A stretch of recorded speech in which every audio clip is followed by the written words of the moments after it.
السلام عليكم ورحمة الله وبركاته. أسعد الله مساكم بكل خير. توقفنا في آخر سنابات عند المعاهدة التي تمت ما بين المغرب وفرنسا وبريطانيا ضد الأمير عبد القادر الجزائري، وبموجب هذه المعاهدة تم اعتبار الأمير عبد القادر الجزائري خارجا عن القانون ومطلوب إلقاء القبض عليه، ويجب أن يسلم نفسه للمحاكمة الفرنسية.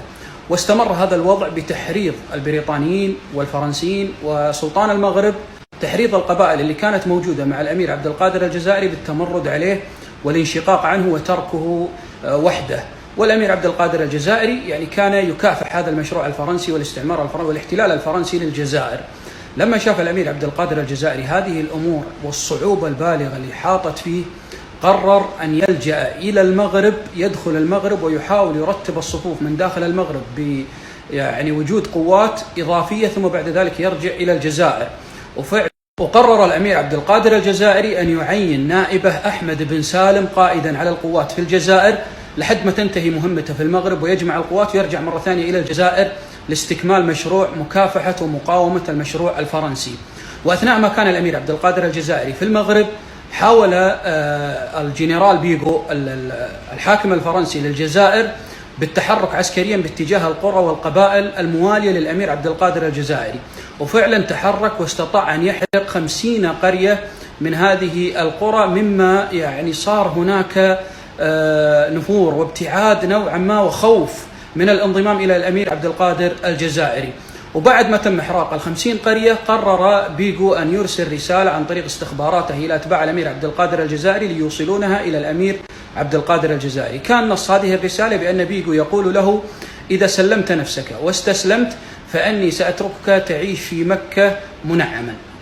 فرد عليه الأمير عبد القادر الجزائري برسالة يقول له: إن جهاد الكفار ساعة أحب إلي من العيش في مكة 70 سنة. وبعدها بدأ القلق يدب في الجزائريين أتباع الأمير عبد القادر الجزائري في ظل غيابه، وبدأوا يتململون، وبدأ القلق ينتشر في معظم القوات.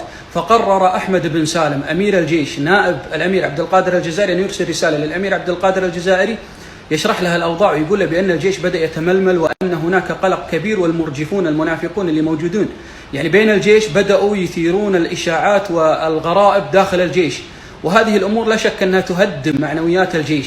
وطلب من الأمير عبد القادر الجزائري أن يظهر مرة أخرى ليرفع معنويات الجيش وليقود العمليات بنفسه كما كان. بعدها قرر الجنرال بوغو أن يتخذ إجراءات أكثر صرامة ويمنع تحرك جيش الأمير عبد القادر الجزائري، فأمر جنرالاته أن يتحركوا باتجاه الحدود المغربية الجزائرية ويدخلوا الأراضي المغربية.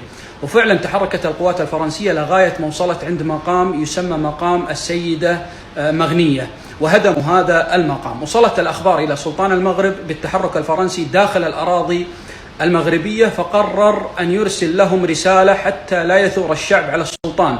وكانت الرسالة مفادها على الشعب الفرنسي أو على الجيش الفرنسي أن يتوقف من استفزاز المغرب. لكن الفرنسيين استهزأوا بهذه الرسالة